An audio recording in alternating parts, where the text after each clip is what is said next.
Bueno, vamos a pasar rápida. Voy a hacer una presentación que es la última que hicimos incluso a autoridades, ¿cierto? Y a diferentes stakeholders del sector.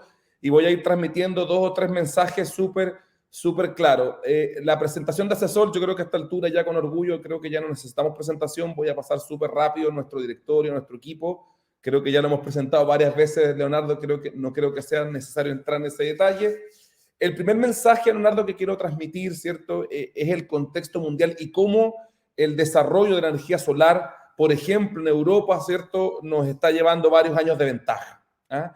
Y en la lámina lo que ustedes ven es el porcentaje de energía solar, ¿cierto?, que hay hoy día solamente en Europa, ya donde el color amarillo, ¿cierto?, representa aquellos países que tienen matrices más enfocadas en plantas centralizadas o en grandes plantas, ¿cierto? Y a medida que ustedes ven un color más intenso, azul, son economías que tienen igual magnitud probablemente de instalación solar, pero mucho más cargada, ¿cierto? Mucho más tendiente a instalar proyectos de generación distribuida a nivel residencial, comercial, industrial.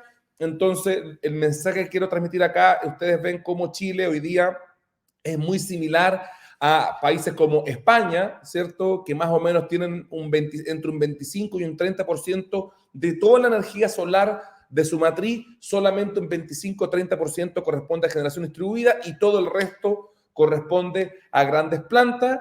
Y lo que vemos y lo que mostramos ahí es que Chile debería en los próximos 10-15 años, ¿cierto?, evolucionar, avanzar a no solo aumentar la cantidad de energía solar que tiene que tener su matriz, sino que en definitiva, ¿cierto?, idealmente parecernos más a lo que es una Alemania, una Italia, una Holanda, un Polonia. O sea, son países que sobre el 70% de la energía solar que tienen instalada, ¿cierto?, corresponde a generación distribuida. Y si ustedes se fijan a la derecha, no por ser generación distribuida puede aportar menos capacidad instalada. Por ejemplo, en Alemania, ¿cierto?, tenemos aproximadamente, ¿cierto?, hoy día 40 gigawatts, ¿cierto?, de energía solar instalada que podría fácilmente abastecer a todo Chile. En definitiva, lo que falta para alcanzar estas metas es una política pública clara, ¿cierto? Tener objetivos, ¿cierto? Tener target respecto a qué porcentaje de nuestra matriz, ¿cierto?, pudiese verse suministrada por energía distribuida. Nos encantaría, ¿cierto?, que el total de nuestra matriz, ¿cierto?, o que un gran porcentaje de nuestra matriz se pudiese suministrar de energía distribuida, pero tenemos que ir paso a paso y entendemos que tanto la matriz, la regulación, ¿cierto?, y diversos aspectos de nuestra economía y de nuestra sociedad tienen que ir cambiando y evolucionando para ir acercándonos, ¿cierto?, a parecernos a economías y países que confían mucho más en la generación distribuida, y para eso falta política pública. Hay que tener, ¿cierto?, organizada nuestra regulación para que podamos lograr ese objetivo y particularmente, ¿cierto?, lo voy a comentar más adelante, nos hace falta una reforma profunda al segmento de distribución para poder lograr los objetivos que estoy planteando. ¿Y qué estamos haciendo en Asesor? Voy a pasar súper rápido aquí, disculpen un par de láminas. ¿Qué es lo que estamos haciendo? Bueno, estamos haciendo con la Universidad Adolfo Ibáñez, ¿cierto?, un estudio, ¿cierto?, justamente para analizar, ¿cierto?, desde el punto de vista metodológico, ¿cierto?, y de herramientas, cómo sería la integración más eficiente de recursos energéticos distribuidos en Chile. Estamos por terminar un primer estudio, ¿cierto?, que se va a conformar, va a ser una serie de estudios que vamos a estar haciendo para justamente entender, ¿cierto?, a nivel local y a nivel específico de Chile, ¿cierto?, cuáles son las modificaciones, ¿cierto?, cuáles son los perfeccionamientos que tenemos que hacer en nuestra regulación, e insisto, y en nuestra economía, porque esto es un tema más ámbito del sector energético. ¿Qué tenemos que hacer para justamente lograr que finalmente la energía solar y en particular distribuida, ¿cierto?, despegue? No podemos seguir confiando solamente en la construcción de grandes plantas, ni tampoco que nosotros transmitamos que nos opongamos. Tenemos que empujar ambos frentes, tanto las plantas centralizadas como las distribuidas, para poder lograr los objetivos que nos estamos imponiendo. Y otra temática particular que estamos trabajando a nivel regulatorio, ¿cierto? Estamos monitoreando de cerca el proyecto de ley, ¿cierto?, 14.755, que aumenta, ¿cierto?, la potencia, la capacidad instalada de los proyectos Net Billing de 300 a 500 kilowatts, Creemos que ahí también hay una dimensión que no estamos trabajando y que no estamos incentivando de manera decidida, que en particular, por una parte, es el autoconsumo, y autoconsumo a cualquier escala tiende a confundirse en Chile, que cuando se habla de autoconsumo estamos hablando de pequeñas plantas o de pequeños suministros. La verdad que el autoconsumo no tiene límite de potencia. El autoconsumo se puede hacer desde unos pocos kilos hasta decenas y cientos de megawatts. Todo depende de cómo se forma el caso negocio y cómo la regulación, ¿cierto?, acompaña ese proceso. Como les comentaba, perdón, estamos trabajando fuerte, ¿cierto?, para retomar, ¿cierto?, y ver cómo se reconduce el proyecto de ley de reforma al segmento de distribución, el proyecto de ley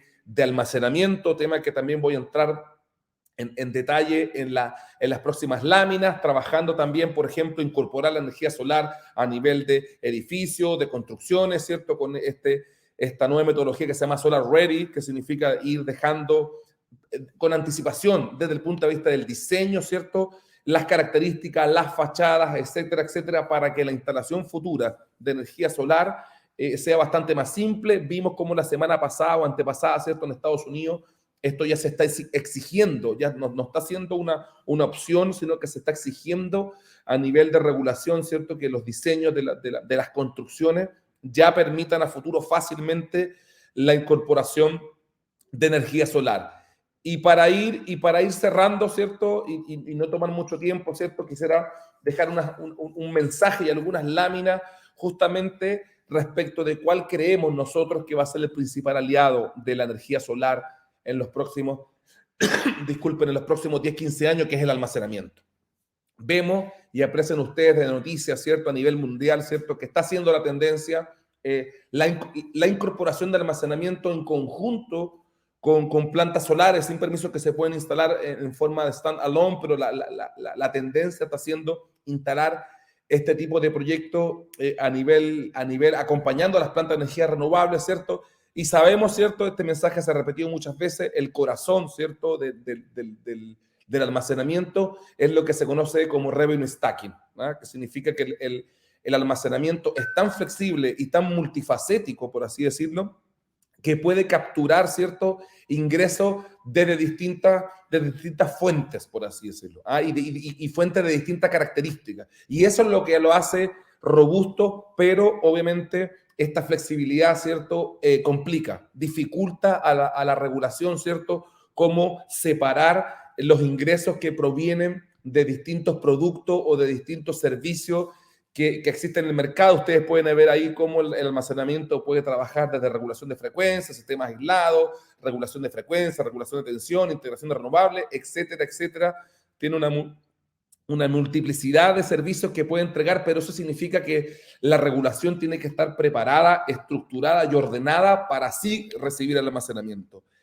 Hoy en día se está dificultando a explicar, ¿cierto?, a los inversionistas, ¿cierto?, cómo se paga, cómo se instala, cuáles son los pasos, ¿cierto?, y los ingresos que va a recibir un proyecto de almacenamiento en Chile. Acá en las láminas ustedes pueden ver cómo, en el fondo, hicimos un intento para un poco situar y ordenar, ¿cierto?, dónde se estaría regulando los sistemas de almacenamiento stand-alone, ¿cierto?, que son sistemas de almacenamiento puros, que no tienen ningún proyecto anexado, ¿cierto?, los proyectos de almacenamiento más renovables, los proyectos de almacenamiento para transmisión, los proyectos de almacenamiento para servicios complementarios. Creo que se requiere una estructuración, ¿cierto?, y una sistematización de cómo nuestra regulación, ¿cierto?, recibe y paga los proyectos de almacenamiento y cómo estos reglamentos, en definitiva, interactúan entre sí. Eso es súper importante y quería dejar ese mensaje. Una pasada rápida, ¿qué es lo que hay en Chile? Se dice, ¿cierto?, y hemos escuchado en los últimos días que Chile estaría preparado para recibir almacenamiento sin problema, ¿cierto?, que la regulación sería muy clara. Nosotros no tenemos la misma opinión, creemos que queda mucho por mejorar y no nos podemos confiar con que la regulación que tenemos hoy día ya estaría lista, ¿cierto?, y muy clara para que los inversionistas finalmente aterricen en Chile. Creo que nos queda mucho por trabajar y prueba de ello es lo que ustedes ven en la lámina. Rápidamente lo que pudimos capturar de almacenamiento en Chile, la verdad que son proyectos que básicamente instalados por la empresa AES Gener, ¿cierto?, hace bastante tiempo, y la misma empresa hoy día tiene un par de proyectos, ¿cierto?, uno en el proyecto Alto Maipo, ¿cierto?, y otro en un proyecto en Antofagasta también, ¿cierto?, y es básicamente una de las principales empresas que está empujando este tipo de proyectos a propósito de que ustedes saben, AES-Gener tiene una alianza, ¿cierto? Y trabaja desde almacenamiento desde hace mucho tiempo en un consorcio y un partnership estratégico con la empresa Siemens a través de un vehículo que se llama Fluence. ¿Se fija? Entonces, más que nuestra regulación sea la que está preparada, aquí da la sensación que es algo más particular de la empresa promoviendo la tecnología más que la regulación misma, ¿cierto? Recibiendo este tipo de proyectos. Rápidamente lo que les comentaba, ¿cierto? Los proyectos de almacenamiento tienen la flexibilidad de ofrecer distintos tipos de servicios, ¿cierto? Se los dejo en la lámina, no voy a detallar cada uno de ellos en honor al tiempo, pero vaya que es una tecnología que nos va a permitir enfrentar todas las dificultades que la integración y la intermitencia, por así decirlo, de la energía renovable, ¿cierto? Desafía a nuestra red. Y para terminar, un par de aplicaciones prácticas, concretas, ¿cierto? En el sector de PMGD, vemos un sector que está en crecimiento bastante importante. Sabemos que hace 2-3 meses, ¿cierto? Se declararon en construcción cerca de 2.5 gigawatts de proyectos PMGD y la verdad es que nosotros estamos bastante expectantes y preocupados y trabajando con la autoridad cómo la red de distribución, ¿cierto? Va a tener, ¿cierto? La capacidad, la robustez para poder recibir esa cantidad de potencia sin perjuicio que está bastante distribuida, ¿cierto? A lo largo del territorio. Vaya que es un nivel de potencia que sabemos que las distribuidoras no lo estaban esperando, sabemos que complica el diseño, la planificación, la operación de la red, pero es justamente los senderos, los caminos que tenemos que transitar para preparar nuestra matriz a que el desarrollo de la energía solar y en particular distribuida, ¿cierto?, tenga su propio crecimiento. La aplicación más estándar que vemos a nivel de PMGD, ¿cierto? Aquí ustedes ven un ejemplo, nosotros le hemos llamado curtailment avoiding, ¿cierto? Básicamente es evitar o mitigar congestiones a nivel de subestación zonal. Ustedes ven aquí, por ejemplo, la subestación llamada Cocharcas, que ya tiene una capacidad instalada de 12 MVA y 4 proyectos de 3 MVA, que cuando decide o es posible conectar un tercer proyecto o un quinto proyecto de 3 MVA, ustedes aprecian cómo en el fondo todo el resto de los proyectos necesariamente tiene que reducir su potencia y cada proyecto que era de 3 megawatts, en definitiva, termina perdiendo proporcionalmente, ¿cierto?, un porcentaje menor de su capacidad de inyección, pero la termina perdiendo. Y todos los proyectos, ¿cierto?, se ven afectados en la capacidad de inyección que viene, y ahí viene en el fondo la pregunta, y fue una pregunta que justamente hizo Erwin Plett la semana pasada en Energía, es, bueno, ¿qué hacemos? Tenemos, como ustedes ven en la lámina, la subestación, están los proyectos, los alimentadores aguas abajo, y la pregunta acá que hacía Erwin, muy atingente, bueno, acá se va a instalar, como ustedes aprecian, cada proyecto resuelve su problema e inyecta su sistema de almacenamiento, o puede haber una sinergia, ¿cierto? Y una coordinación de todos los actores afectados y finalmente puede que sea más eficiente instalar una sola batería a nivel de transformación zonal, liderada y coordinada por la empresa distribuidora, versus que cada PMGD resuelva su propio problema. Esta es una situación que se va a repetir, que se va a dar no solo a nivel de PMGD, pero que quiero dejar el mensaje para motivar, ¿cierto?, la discusión y que de una vez por todas entremos en detalle de esta discusión. Para ir cerrando, 2 minutos, Leonardo, el nuevo precio se ve bastante interesante para almacenamiento, sin perjuicio que todavía la diferencia día-noche está cerca de los 10, 15 dólares, se requiere un poco más, pero ya hay una perspectiva interesante. La semana pasada también la banca confirmó que están decididos a financiar proyectos con el nuevo precio, así que súper buenas noticias para el sector PMGD.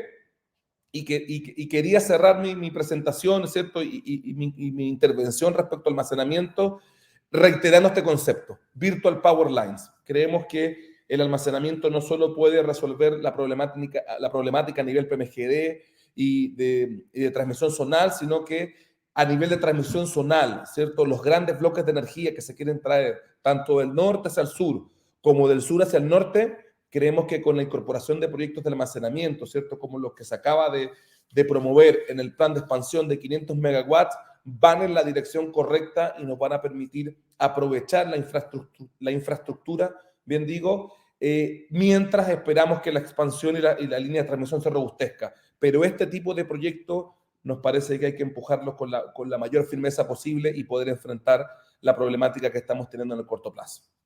Muchas gracias, Leonardo, y con eso cierro mi presentación.